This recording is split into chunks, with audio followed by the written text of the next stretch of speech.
सुंदरपुर एक छोटा सा गांव था जो हरे भरे खेतों के बीच बसा हुआ था। हवा में चमेली की मीठी खुशबू और बच्चों की हंसी गूंजती रहती थी। लेकिन इस खूबसूरत तस्वीर पर एक साया था। वो था गांव के बाहरी इलाके में बना एक विशाल पुराना हवेली। गांव वाले इसे भूत बंगला कहते थे। हवेली एक भव्य इमारत थी जिसमें बारीक नक्काशी और फैली हुई बालकनी थी। हालांकि सालों की उपेक्षा ने इसे बर्बाद कर दिया था। दीवारें टूट रही थीं, पेंट उतर रहा था और खिड़कियां बंद थीं। कहा जाता था कि रात में हवेली से अजीब आवाजें आती थीं, फुसफुसाहट, कराह और कभी-कभी चीखें भी। गांव वाले हवेली से जितना हो सके दूर रहते थे। उनका मानना था कि इसमें इसके पूर्व मालिक ठाकुर विक्रम सिंह का भूत रहता है, जिनकी मृत्यु रहस्यमय परिस्थितियों में हुई थी। बच्चों को हवेली के पास न जाने की चेतावनी दी जाती थी और बहादुर से बहादुर आदमी भी अंधेरे के बाद वहां जाने से कतराते थे। एक दिन अदिति नाम की एक युवती सुंदरपुर आई। वह एक लेखिका थी जो गांव के देहाती आकर्षण और भूतिया हवेली की कहानी से आकर्षित हुई थी। अदिति एक जिज्ञासु और साहसी लड़की थी जो हवेली से जुड़ी कहानियों से बिल्कुल नहीं डरती थी। वास्तव में वह इन कहानियों से बहुत उत्सुक थी। अदिति ने हवेली किराए पर लेने का फैसला किया। यह सुनकर गांव वाले डर गए। उन्होंने उससे न जाने की विनती की, लेकिन वह दृढ़ थी।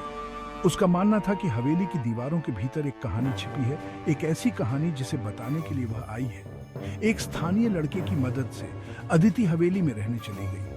अंदर सब कुछ धूल और मकड़ी के जालों से भरा हुआ था, लेकिन वह इसकी पुरानी भव्यता के अवशेष देख सकती थी। फर्नीचर सफेद चादरों से ढका हुआ था, झूमरों से उनके क्रिस्टल गायब थे और भव्य सीढ़ियां हर कदम पर डरावनी आवाज कर रही थी।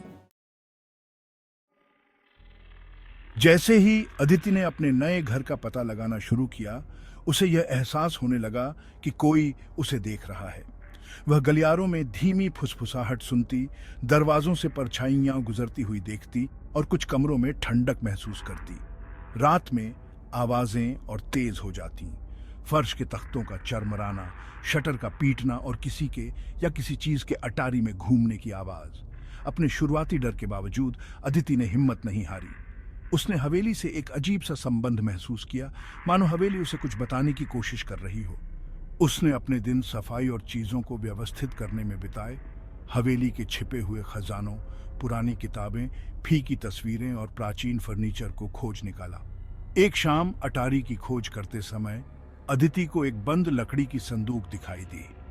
ये भारी और अलंकृत थी, जिसकी सतह पर जटिल नक्काशी की गई थी। उसने अपनी ओर एक अकठनीय खिंचाव महसूस किया, मानो इसमें हवेली के रहस्यों की चाबी हो। अदिति ने संदूक को खोलने की बहुत कोशिश की, लेकिन वह हिली तक नहीं।